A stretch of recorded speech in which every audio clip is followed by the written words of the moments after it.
morning. Hello. My name is Jordan.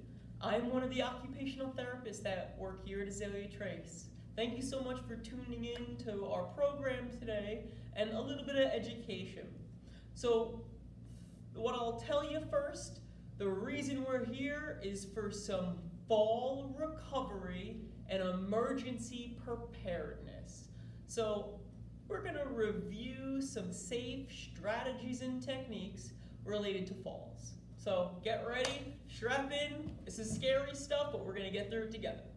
So let me tell you a little bit about our new therapy department. Since COVID, now we are in 3 separate locations on campus. We have therapists in our skilled nursing facility, which is Willowbrook Court.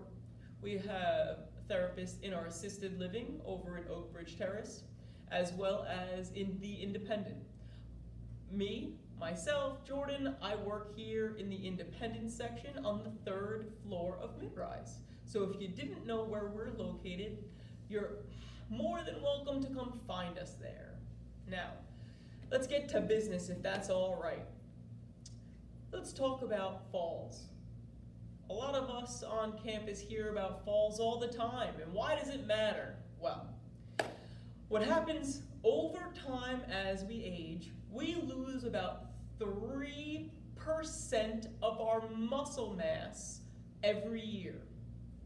Doesn't sound that much, but extrapolated over time can turn to a lot.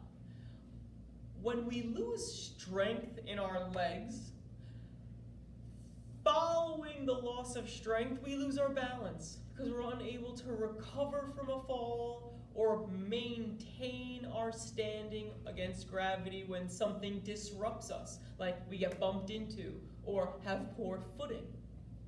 So today, we're going to walk through the steps we need to be able to recover from a fall if it happens in your home.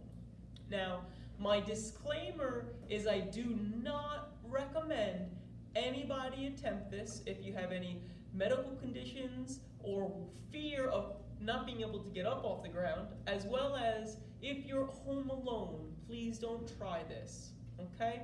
If you feel like following our training, you need more understanding, instruction, we're happy to train you to do this by getting you on therapy services and building you an individualized exercise program that's beneficial to you.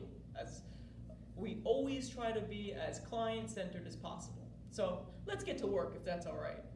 Now, the first thing we always want to think about is, after a fall, are we injured? Do we have pain? Is there pain in our neck, shoulders, arms, hips, or legs? If there is pain, we want to be careful. Because if you have a neck injury and you try to get up, you can cause more pain. So in that regard, we're going to recommend that you hit your ID bracelet, your pendant, either on your wrist pendant or your neck pendant.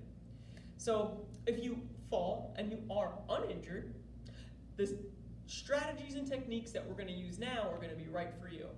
As well as if you've fallen in your home and security or someone has come to help you, this is a technique that you can use as also. So what's most important to know? Well, where does the fall happen and what furniture are we going to use that's sturdy we can use as leverage? For example, I would always tell people wherever you are in your home, you should be aware of some key factors. Number 1, are there fall risks like loose throw rugs or extension cords or narrowed paths by furniture? So each room, regardless of where you are, you should say, where is the best place for me to use to get back to my feet? So for example, we want to look for sofas, love seats, sturdy recliners, or sturdy chairs. The chair to the right of me is what we're going to use right now in simulation for this fall recovery. So let's get right to business. So I'm going to pretend as if I had fallen and I'm uninjured. So we're going to simulate me being on the ground. I've fallen and I'm not in pain. That's what matters, not injured. So if from my back, I'm going to say, where is the chair or sturdy furniture I need to go to?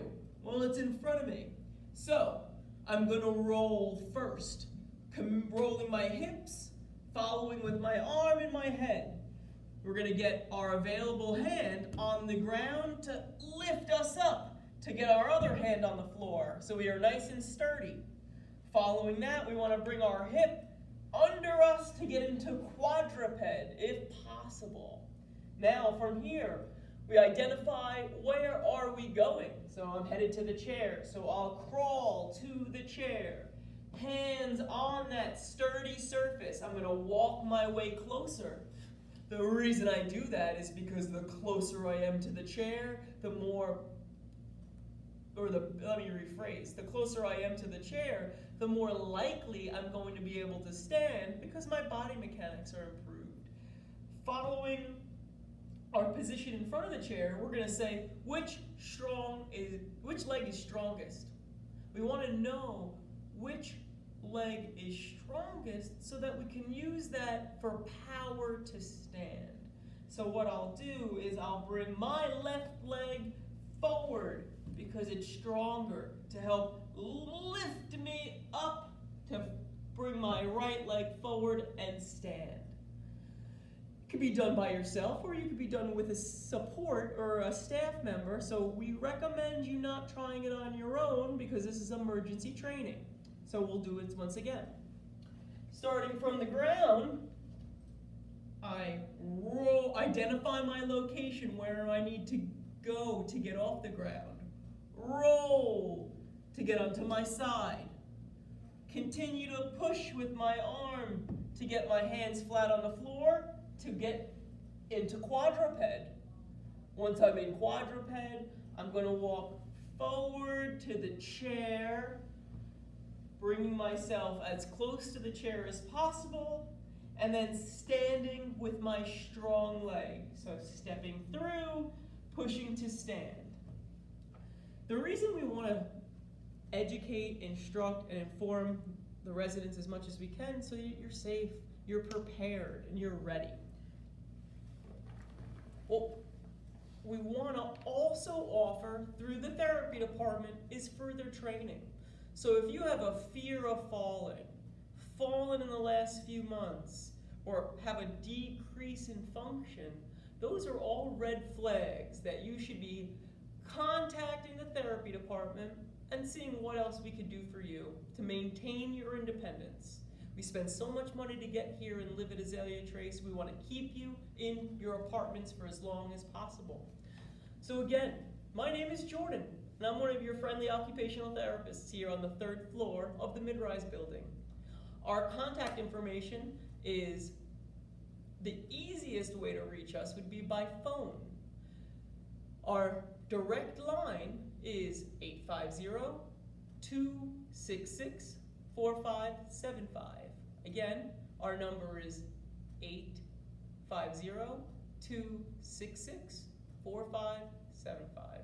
If you'd like to set up an individual wellness screen, please feel free to contact us, considering we are no longer doing large format wellness screens due to the COVID pandemic.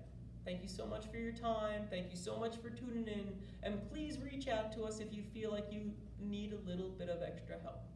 Thank you so much. Have a great day.